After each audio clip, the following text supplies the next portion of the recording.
I am a fellow Trinitarian, did not know there was different ways to see Trinitarianism. I'm hoping that you can respond to this and kind of let me know what are the different forms out there. Great question.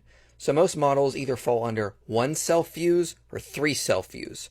Three self-views or social Trinitarianism is the view that in the mind of God there are three centers of consciousness, each with their own intellect and will. It's not perfect, but the analogy I use is to think of the main character in the show Moon Knight. He's set up as someone with multiple personality disorder, but that's not really what he has. Instead, he's set up as someone with a more complex mind. He is one mind with three persons that all share in the same essence of what it is to be Moon Knight. In the show, there is one Moon Knight, and Moon Knight is three persons. But Jake is not Steven, Steven is not Mark, and Mark is not Jake. But each person can fully become the Moon Knight. Proponents of one self-views, or Latin models, attack social Trinitarianism because they say it borders too close to tritheism. I don't agree, but they argue that there is only one center of consciousness in the mind of God.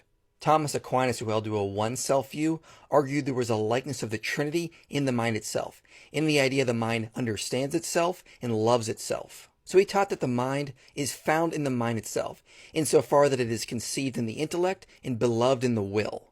But because of the doctrine of divine simplicity, God's acts of willing and understanding are identical to his being. And so as God is understood in his mind and beloved in his mind, those count as distinct persons of God. Brian Lefto says we should think of the Trinity as different life streams that coexist of the one God. He uses an analogy of a dancer that keeps time traveling back to the same stage. These are different streams of the one dancer, but they all coexist together on the same stage.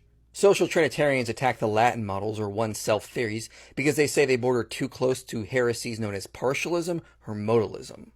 Beyond this, there are other lesser-known models such as forced self-views, no self-views, indeterminate self-views, but all tend to agree with the early creeds in the early church on how the Trinity has been formulated. We just disagree with the specifics when that plays out.